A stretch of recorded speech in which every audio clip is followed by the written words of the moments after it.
La légende de la Marabecca, histoire de la Sicile, spécial mois d'octobre, épisode 2. Le puits a toujours existé. Avant même que nous commencions à en construire, il y avait déjà des puits naturels, des trous très profonds, si profonds et si sombres qu'il était impossible d'en voir le fond. Dans les anciennes croyances siciliennes, nos ancêtres les Sicanes voyaient les puits et les grottes comme des passages vers un autre monde.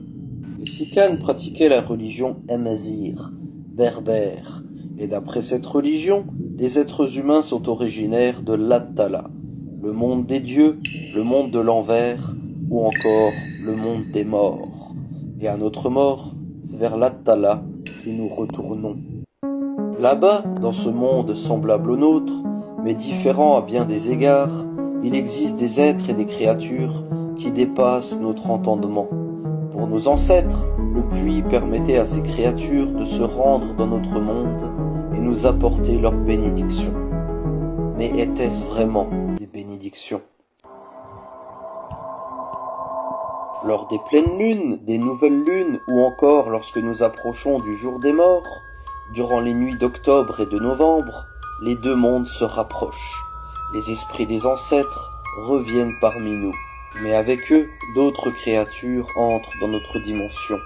En temps normal, ces créatures peuvent nous parler, nous entendre, parfois se montrer, mais ne peuvent pas nous atteindre.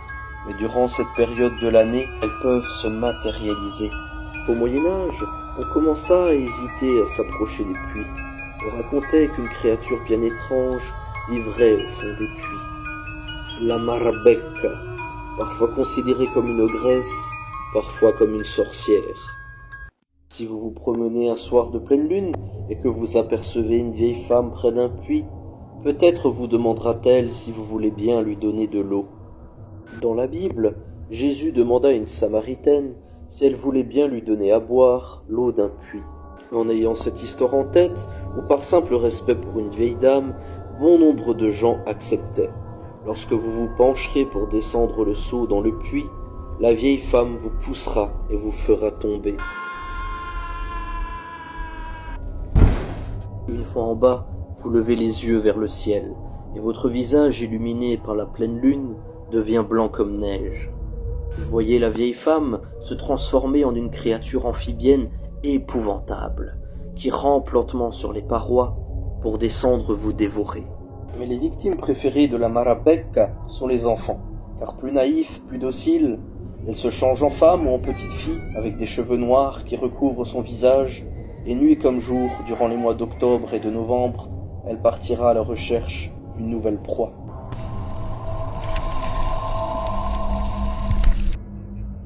Elle cherche des maisons ou des villages possédant des puits, des citernes ou des récupérateurs d'eau de pluie. Lorsque quelqu'un, de préférence un enfant, ira chercher de l'eau ou bien passera près d'un puits ou d'une citerne, peut-être entendra-t-il une voix appelant au secours au fond du puits.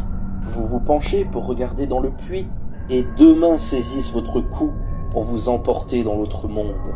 La Marabecca peut prendre plusieurs formes et changer de taille.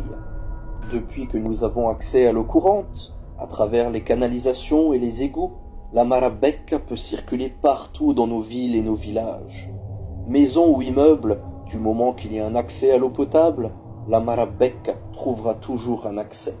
On raconte qu'aujourd'hui, si vous vous brossez les dents, faites la vaisselle, prenez votre douche, ou si tout simplement vous êtes aux toilettes et que vous entendez une voix provenant des canalisations, peut-être que la Marabecca a décidé que vous serez sa prochaine cible.